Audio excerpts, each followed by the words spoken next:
నమస్తే, welcome to స్వతంత్ర. నేను మురళి. ముందుగా హెడ్లైన్స్ చూద్దాం. చర్చలతో సమస్యలు పరిష్కరించుకుందాం. తెలుగు రాష్ట్రాల సీఎంల భేటీలో కీలక నిర్ణయం. రాష్ట్రంలో అరాచక పాలన సాగుతోంది. మునుపెన్నడూ లేని సాంప్రదాయానికి నాంది పలికారన్న జగన్.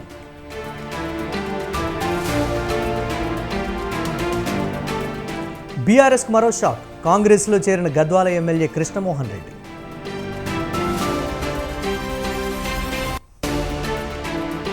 కాళేశ్వరం పంప్ హౌస్ ఇంజనీర్లను విచారించనున్న కమిషన్. ఈ నెల 8న సిఈ నుంచి ఏఈ వరకు విచారణ.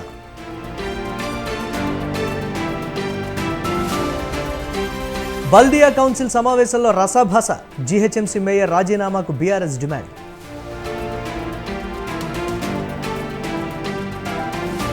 ఈ నెల 22 నుంచి పార్లమెంట్ బడ్జెట్ సమావేశాలు.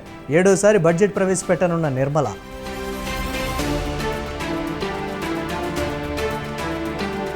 ఇరాన్ నూతన అధ్యక్షుడిగా మసూద్ పెజిష్కియాన్. సయీద్ జలీలీపై పెజెష్కియాన్ గెలుపు.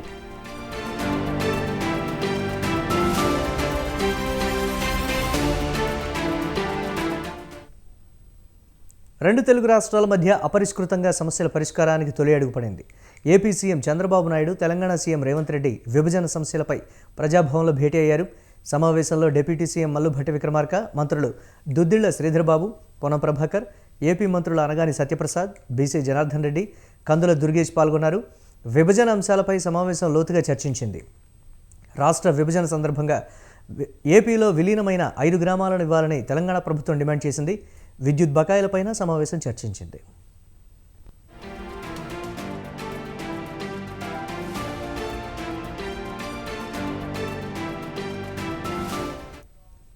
హైదరాబాద్లోని కొన్ని భవనాలు ఏపీకి ఇవ్వాలని చంద్రబాబు కోరారు. అయితే హైదరాబాద్లో ఉన్న స్థిరాస్తులు మొత్తం తెలంగాణకు చెందుతాయని చెప్పిన రేవంత్ విభజన సమస్యల పరిష్కారం కోసం 2 కమిటీలు వేయాలని నిర్ణయం తీసుకున్నారు. ఇరు రాష్ట్రాల సీఎంలు, మంత్రులతో ఒక కమిటీ, అధికారులతో మరో కమిటీ వేయనున్నట్లు, మంత్రులు కమిటీలో తెలంగాణ నుంచి పొన్నం, శ్రీధర్బాబు ఉండే అవకాశం ఉన్నట్లు తెలుస్తోంది.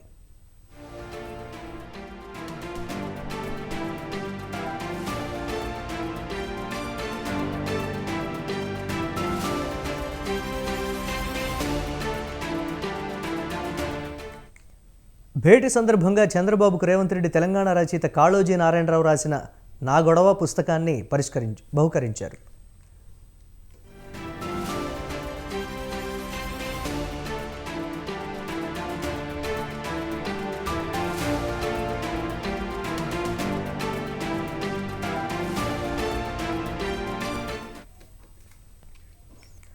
రెండు రాష్ట్రాల ముఖ్యమంత్రులు విభజన సమస్యలను పరిష్కరించుకోవాలని ఎంపీ లక్ష్మణ్ కోరారు. చర్చల ద్వారానే సమస్యలు పరిష్కారం అవుతాయని అన్నారు. విభజన అంశాల విషయంలో ప్రాంతీయతను రెచ్చగొట్టి రాజకీయంగా ఉపయోగించుకోవద్దని చెప్పారు. కేంద్రం 2 రాష్ట్రాల అభివృద్ధికి కట్టుబడి ఉందని తెలిపారు. ముఖ్యమంత్రులు విభజన హామీల మీద సామరస్యంగా పరిష్కారం చేసుకోవాలని మేము కోరుకుంటున్నాం. కాబట్టి సమస్యలన్నీ కూడా చర్చల ద్వారా సానుకూలమైన విధానంలోనే పరిష్కారం చేయబడతాయి తప్పితే ప్రజలను ప్రాంతీయ తత్వం పేరు మీద రెచ్చగొట్టి ఆ రకంగా రాజకీయ పబ్బం గడుపుకోవడం భావ్యం కాదు. ఇప్పటికైనా కేంద్రం అన్ని విధాలుగా కూడా 2 రాష్ట్రాల అభివృద్ధికి, తెలుగు ప్రజల అభివృద్ధికి కట్టుబడి ఉంది. నరేంద్ర మోడీ గారు రాజకీయాలు ఎన్నికల వరకే, ఎన్నికల తర్వాత అన్ని రాష్ట్రాల సమగ్ర అభివృద్ధి కోసం దోహదపడేటువంటి ప్రభుత్వం మోదీ ప్రభుత్వం. 2 రాష్ట్రాల ముఖ్యమంత్రులు విభజన హామీల మీద సామరస్యంగా పరిష్కారం. తెలుగు రాష్ట్రాల సీఎంల భేటీపై బీఆర్ఎస్ నేత మాజీ మంత్రి నిరంజన్ రెడ్డి ఆసక్తికర వ్యాఖ్యలు చేశారు. ఆంధ్రాలో పెళ్లికొడుకైతే తెలంగాణలో ఎందుకు పందిరి వేస్తున్నారో అర్థం కావడం లేదని వ్యంగ్యాస్త్రాలు సంధించారు. గత 10 ఏళ్లుగా ఎవరి మానాన వారు బ్రతుకుతున్నారని అన్నారు. మానిన గాయాలను మళ్లీ రగిల్చేందుకు చంద్రబాబు, రేవంత్ కలిసి కుట్రలు చేస్తున్నారని ఆరోపించారు. ఇరు రాష్ట్రాల సమస్యల పరిష్కారానికి వేదికగా ఉండటం అభ్యంతరం లేదన్నారు. కానీ రాజకీయ ఆర్భాటాలు ఎందుకు చేస్తున్నారని ప్రశ్నించారు. పరోక్షంగా తెలంగాణను పరిపాలించే కుట్ర ప్రారంభమైందన్నారు. తెలంగాణ ప్రజలు అప్రమత్తంగా ఉండాలని కోరుతున్నానని నిరంజన్ రెడ్డి తెలిపారు. కాలం నిర్ణయిస్తుంది. తెలంగాణ సమాజం కూడా ఆలోచిస్తున్నది. రాష్ట్రం ఏర్పడి 10 ఏళ్ళు అయిపోయి ఎవరు మానాన వాళ్ళు బతికేటువంటి పరిస్థితులలో మళ్ళా గాయాలను గెలికేటువంటి ప్రయత్నం ఇటు కాంగ్రెస్ సర్కారు రేవంత్ రెడ్డి అటు చంద్రబాబు నాయుడు ఉమ్మడిగా 2 ప్రభుత్వాలు 2 రాష్ట్రాలకు సంబంధించినటువంటి పార్టీలు చేస్తూ ఉన్నాయి. సమస్యల పరిష్కారానికి వేదికగా ఉండడం అభ్యంతరకరం కాదు, కానీ సమస్యల పరిష్కారం కోసం కూర్చుందామన్న కాడ రాజకీయ ఆర్భాటం చేసి మళ్ళీ మేమేదో ఇక్కడ పాత్ర పోషించగలం అనేటువంటి ఆర్భాటాలు ఎందుకు చేస్తుండో అర్థం కావట్లేదు. చంద్రబాబు నాయుడు 4వసారి ముఖ్యమంత్రిగా పెళ్లి కొడుకు ఆంధ్రాలో అయితే తెలంగాణ రాజధానిలో పందిరి ఎందుకు వేస్తుండో అర్థమవుతలేదు. పెళ్లి కొడుకు ఒకతోనా పెళ్లి ఒకతోనా, పందిరి మాత్రం తెలంగాణలో లేదు. ఆర్భాటం హైదరాబాద్లో చేస్తారు. గమనించాలా? తెలంగాణ సమాజం ప్రతిదీ గమనిస్తూ ఉంటుంది. చంద్రబాబు రేవంత్ రెడ్డి సమావేశం తర్వాత deputy CM Bhatti Vikramarka press మీట్లో పాల్గొన్నారు. లైవ్ ద్వారా చూద్దాం.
ఆంధ్రప్రదేశ్ ప్రభుత్వం నుంచి మంత్రులుగా ఉన్నటువంటి మిత్రులు అనగాని సత్యప్రసాద్ గారు, జనార్దన్ రెడ్డి గారు, దుర్గేష్ గారు, అట్లాగే తెలంగాణ రాష్ట్ర మంత్రివర్యులు దుద్దుల శ్రీధర్ బాబు గారు, పొన్నం ప్రభాకర్ గారు, మా ప్రోటోకాల్ చైర్మన్ హరకర వేణుగోపాల్ గారు, మీ అందరికీ ఎదురు చూస్తున్నటువంటి సమావేశ సంబంధించినటువంటి నిర్ణయాల్ని ఉమ్మడిగా తెలియజేయటం కోసమే నేరుగా ఈరోజు ఇప్పుడు మీ ముందు కూర్చున్నాం. ఆంధ్రప్రదేశ్ ముఖ్యమంత్రి వర్యులు శ్రీ నారా చంద్రబాబు నాయుడు గారు, తెలంగాణ రాష్ట్ర ముఖ్యమంత్రి వర్యులు శ్రీ రేవంత్ రెడ్డి గారు, ఇరు రాష్ట్రాలకు సంబంధించిన కొద్దిమంది మంత్రులు, అంటే తెలంగాణ నుంచి శ్రీధర్ బాబు గారు, పొన్నం ప్రభాకర్ గారు, ఆంధ్రప్రదేశ్ నుంచి సత్యప్రసాద్ గారు, జనార్దన్ రెడ్డి గారు, కందుల దుర్గేష్ గారు, ముఖ్యమంత్రులతో సహా మేమందరం ఈ సమావేశంలో లోతుగా చర్చించి అనేక అంశాలపైన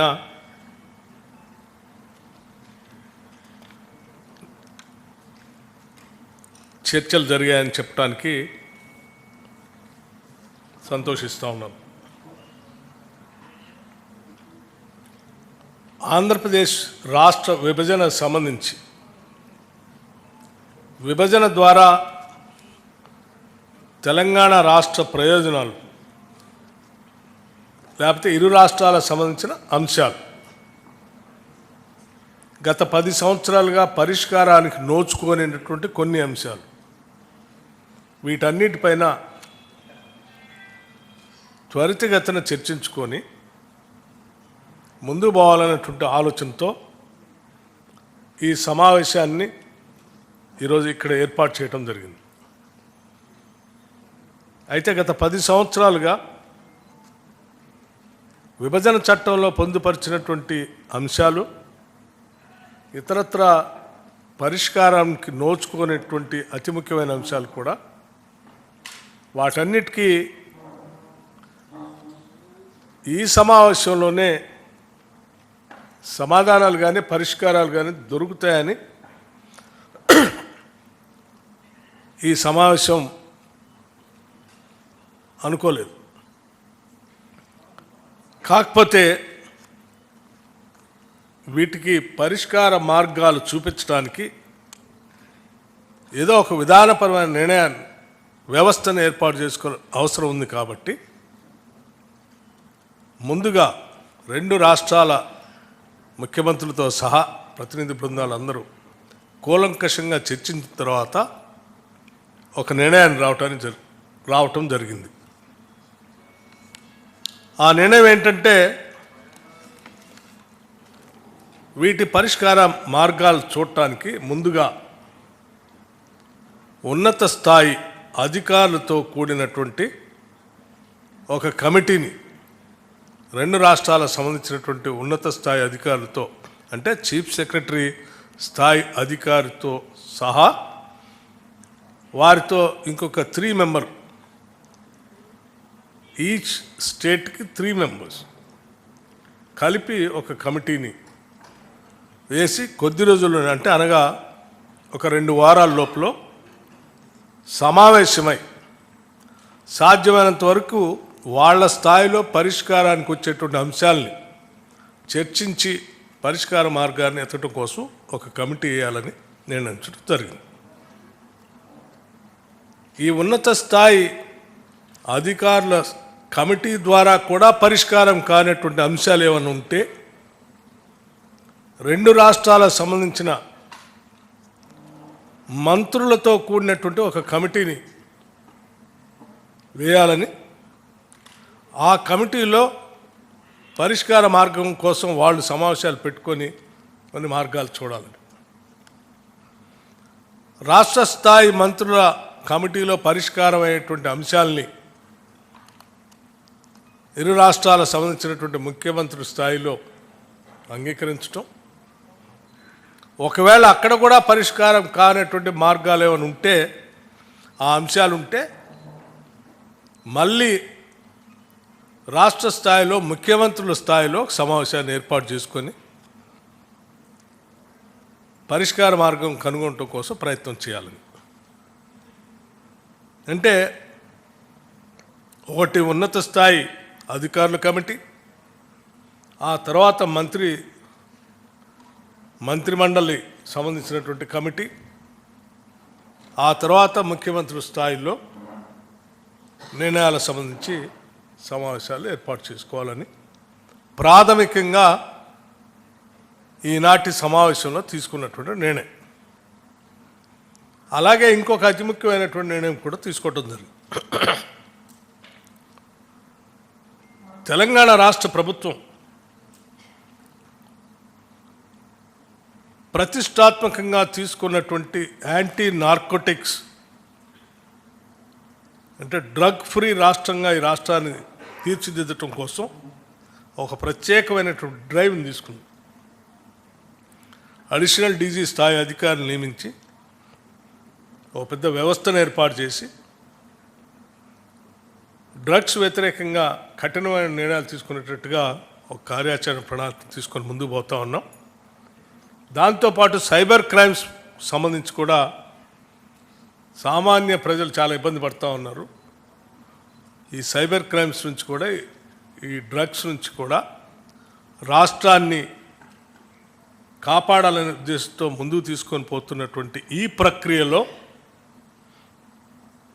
2 రాష్ట్రాలు కూడా కలిసి ఒక కోఆర్డినేషన్ కమిటీ ద్వారా చేయగలిగితే ఇంకా పకడ్బందీగా వీటిని నియంత్రించడానికి అవకాశం ఉంటుంది. కాబట్టి అంటే రవాణా అనేది దొరుకుతున్నటువంటి డ్రగ్స్ రకరకాల బార్డర్స్ నుంచి వస్తూ ఉన్నాయి. కాబట్టి వీటిని నియంత్రించడానికి అడిషనల్ డీజీ స్థాయిలో యాంటీ నార్కోటిక్స్ బ్యూరో స్థాయిలో ఎవరినైతే చీఫ్గా మనం నియమించామో ఆ అధికారి స్థాయిలో ఇక్కడి నుంచి అదే స్థాయిలో ఉన్నటువంటి ఆ రాష్ట్రం నుంచి ఉన్న అధికారితో ఇద్దరు కోఆర్డినేషన్తో ఈ అంశాలపైన పెద్ద ఎత్తున యుద్ధం చేసి ఈ ప్రమాదం నుంచి మహమ్మారి నుంచి రెండు రాష్ట్రాలని కాపాడుకోవటం కోసం ముందుకు పోవాలని ఒక విధానపరమైన నిర్ణయం కూడా చేయటం జరిగింది. ఇవి ఈనాటి సమావేశానికి సంబంధించిన ముఖ్యమైన నిర్ణయాలు. వీటన్నిటిని మీ ద్వారా రాష్ట్ర ప్రజలందరికీ కూడా తెలియజేస్తున్నాను. Thank you. ధన్యవాదాలు.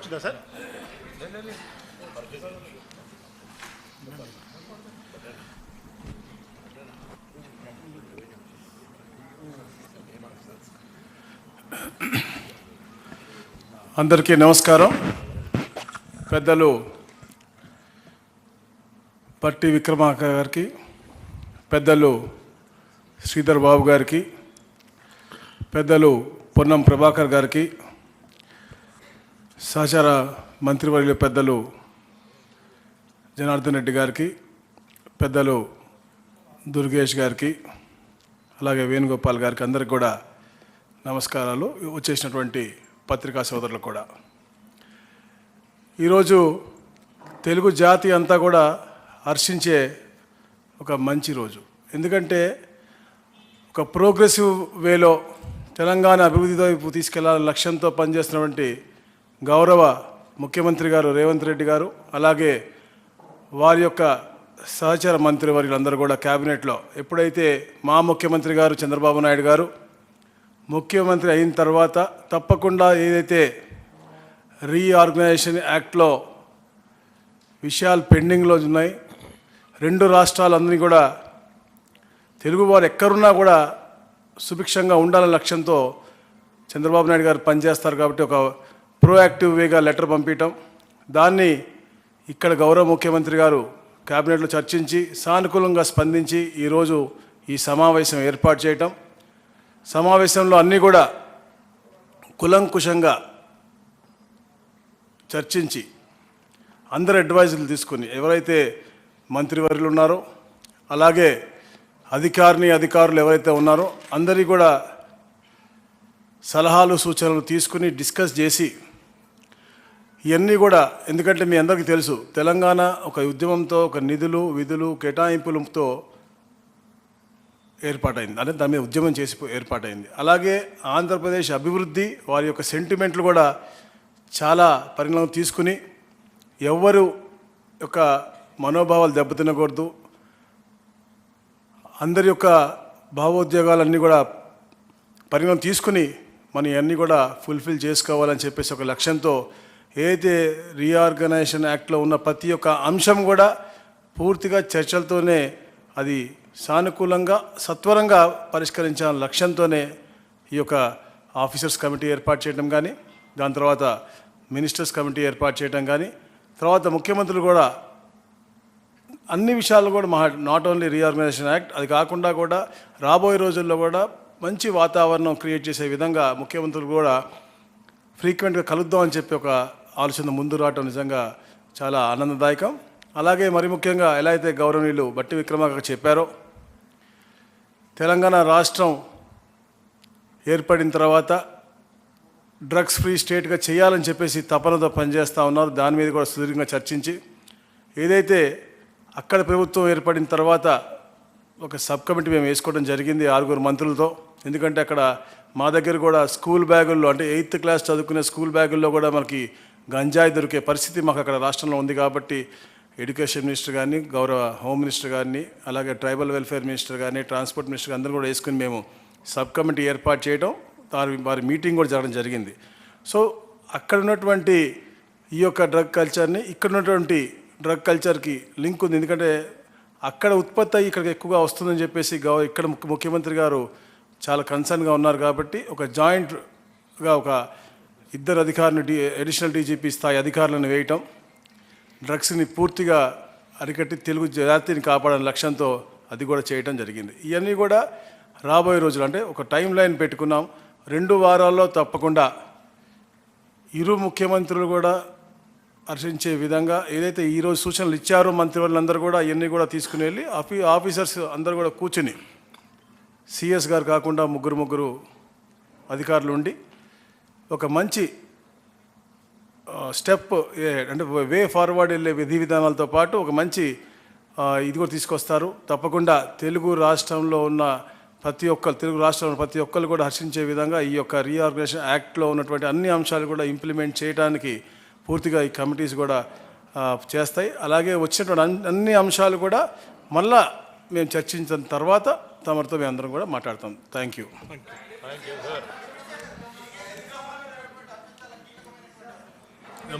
ఇరిగేషన్కి సంబంధించిన అంశము చాలా కీలకమైనటువంటి అంశము. భద్రాచలం దగ్గర 5 గ్రామాలకు సంబంధించినటువంటి విషయం కూడా ఉంది. ఆ స్థిరాస్తులకు సంబంధించి ఏపీ హైదరాబాద్లో ఉన్న భవనాలను ఏపీ అడుగుతుంది అన్నటువంటి చర్చ కూడా ఉంది. దాని మీద ఏమన్నా వచ్చిందా చర్చకి? ఒకటి కాదు, అనేక అంశాలు ఉన్నాయి. ఈ అంశాలన్నింటినీ చర్చించడానికే వే ఫార్వర్డ్ కోసం ఈ కమిటీలు వేసాం. అన్ని అంశాలు ఈ కమిటీల్లో చర్చించిన తర్వాత ఫైనల్గా సీఎం స్థాయి కమిటీలోకి వస్తాయి. విద్యుత్ బకాయిల గురించి 2 రాష్ట్రాల మధ్య వివాదాలు ఉన్నాయి. విద్యుత్ బకాయిల గురించి 2 రాష్ట్రాల మధ్య వివాదాలు చెప్పాను కదా ఇప్పుడే. ఒక అంశం కాదు, అనేక అంశాలు ఉన్నాయి. ఈ అంశాలన్నింటినీ పరిష్కారం చేసే దిశలో ముందుకు పోవటం కోసమే ఈ కమిటీలు వేసి ఆ కమిటీల ద్వారా ఒకదాని తర్వాత ఒకటి పరిష్కార మార్గాన్ని ఎత్తుతాం. Thank you. 5 గ్రామాల గురించి ఏమొచ్చింది సార్ చర్చ? అన్ని అంశాలు చెప్పాను కదా, అన్ని అంశాలు. Not only one issue, there are many issues. Thank you.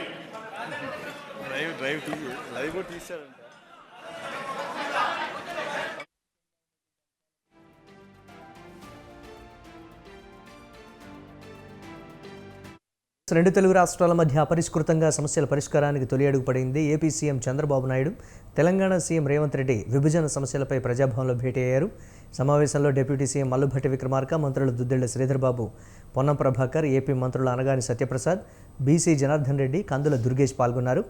విభజన అంశాలపై సమావేశం లోతుగా చర్చించింది. రాష్ట్ర విభజన సందర్భంగా ఏపీలో విలీనమైన 5 గ్రామాలను ఇవ్వాలని తెలంగాణ ప్రభుత్వం డిమాండ్ చేసింది. విద్యుత్ బకాయిలపైన సమావేశం చర్చించింది.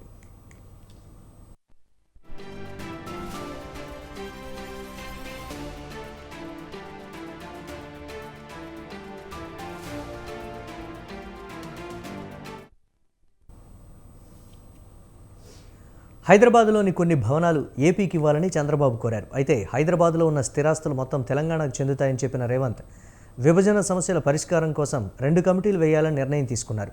ఇరు రాష్ట్రాల సీఎంలు, మంత్రులతో ఒక కమిటీ, అధికారులతో మరో కమిటీ వేయనున్నట్లు డిప్యూటీ సీఎం భట్టి తెలిపారు.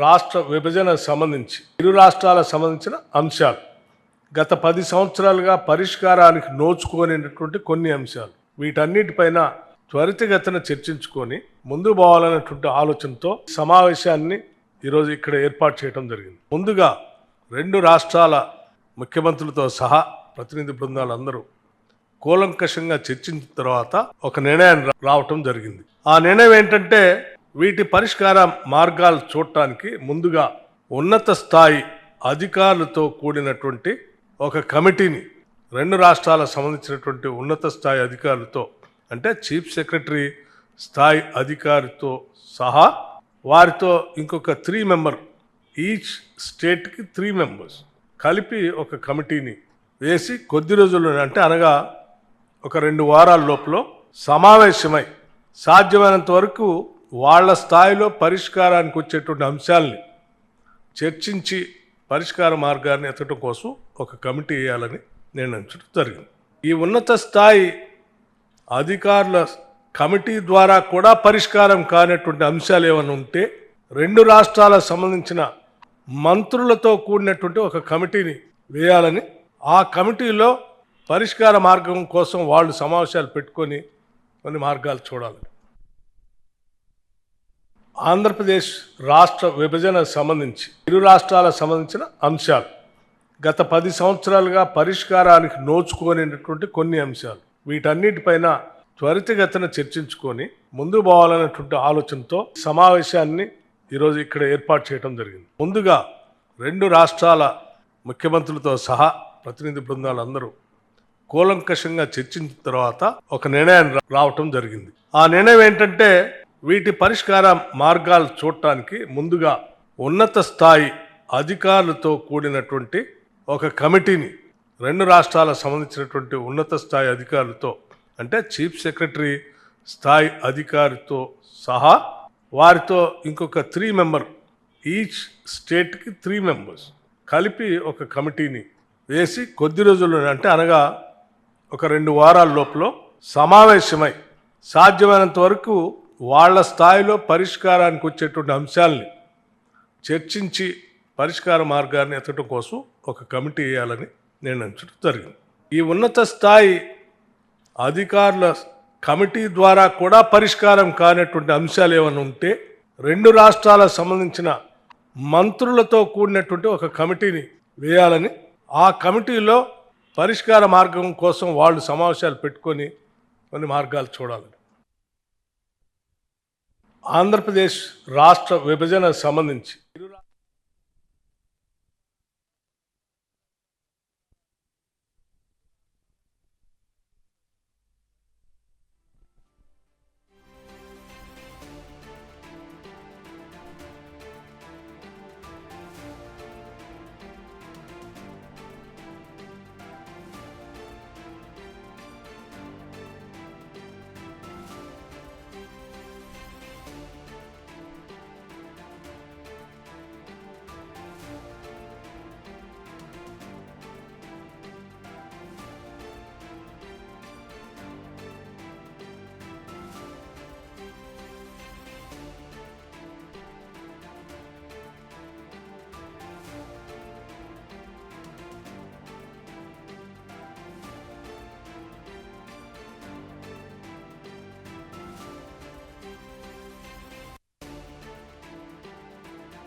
డ్రగ్స్, సైబర్ నేరాలను అదుపు చేసేందుకు 2 రాష్ట్రాలు కలిసి పనిచేయాలని నిర్ణయం తీసుకున్నాయి. అందుకోసం 2 రాష్ట్రాలకు చెందిన అడిషనల్ డీజీ స్థాయి అధికారులు సమన్వయంతో పనిచేయాలని ఈ సమావేశంలో నిర్ణయించారు.